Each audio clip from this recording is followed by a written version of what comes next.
Hello, I'm BrigantiaBlackbird of Blackbird's Brew. Happy Saturday and welcome to Angrboda, Loki's mistress. Angrboda is an interesting figure in Norse mythology, and she's a vital part of Loki's family. The meaning of her name has several interpretations. Often I see it rendered as bringer of grief, but it could also be harm giver or the one who offers sorrow. Anger, while looking like our English word anger, has a meaning in Old Norse akin to sorrow or regret. Boda is commonly taken to meaning offering or command, but interesting could also refer to fermented water, froth, or foam. So that was kind of an interesting detail there. And I'm coming across two different stories when it comes to Angrboda's and Loki's relationship. The first is quite conventional. She was a giant living in Jotun. Loki's a half god, half giant, and he happened upon her while traveling.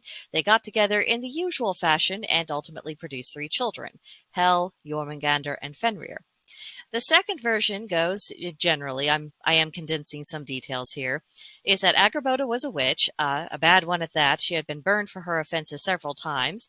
Her heart, the seat of the soul, was only half burnt, and then it said that Loki ate her heart, and through this became pregnant himself and became the father of all the trolls and the monsters in the world, which of course would include Hel, Jormungandr, and Fenrir.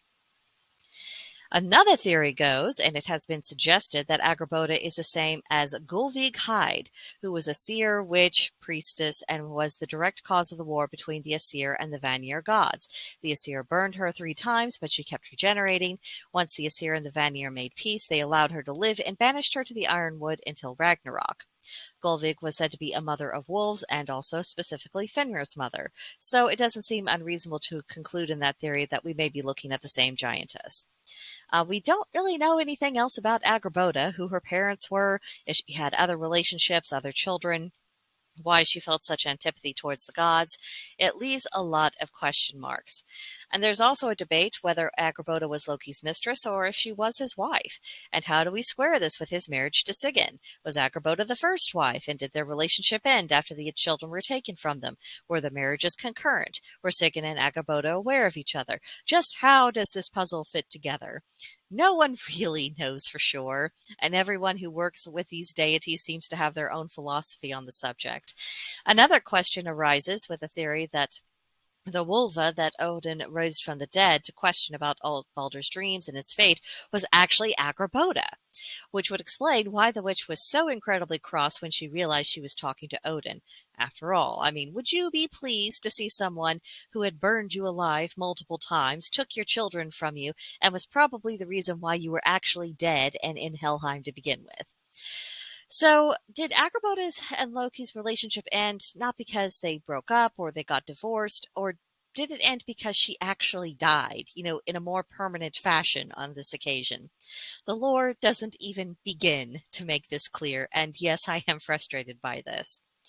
What I keep thinking about is that I wonder if Angrboda and Loki's relationship may have begun in a period of time in which they had both been deeply and recently wounded by the gods. It happens all the time in real life. People get into these relationships that were based upon shared pain and absolutely nothing else. It doesn't always go well because they are not forming a connection that is based upon growth or helpful change or healing or anything of that kind. It's just based on, we were done wrong, we were hurt, and now we're just kind of feeding that energy off of each other. So yeah, that could explain a few things. But the fact that they weren't left alone after their children were born seems to have been the inciting incident that set the stage for future conflict. And Loki's marriage to Sigyn, if it did indeed occur after Angrboda's death or after his separation from Angrboda, that could indicate that he was actually undergoing a process of healing, which would explain why Loki's children with Sigyn were more normal than his children with Angrboda. So I don't have much in the way of personal UPG to offer on this subject. When it comes to Angrboda, I've tiptoed around it, even in meditation.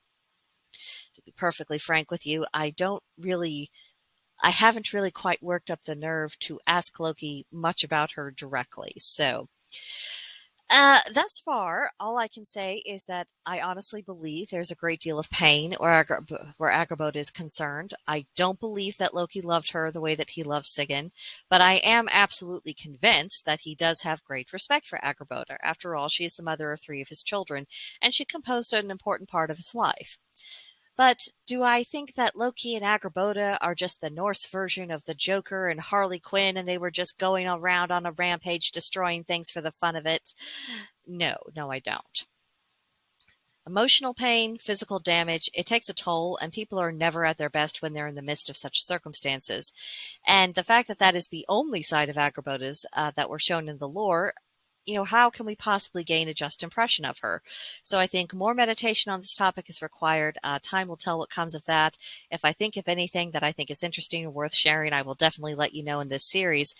But that's essentially what we have on her. And this concludes, kind of the one-by-one examination of the various members of Loki's household. Next week, I want to talk about just kind of what my main takeaways about this examination, this up-close look about Loki's entire family and what I think that says and how I think this all fits into the greater pattern of the lore. And not sure how much further I really want to say about it right at this moment, but it is more so just kind of okay, we've looked at these details. Let's take a step back and see what does this look like from the broader picture, because sometimes I find that helps me kind of firm up my own ideas or at least open the avenues to perhaps better questions. So definitely come back and tune in for that next week. But that'll do it for this video.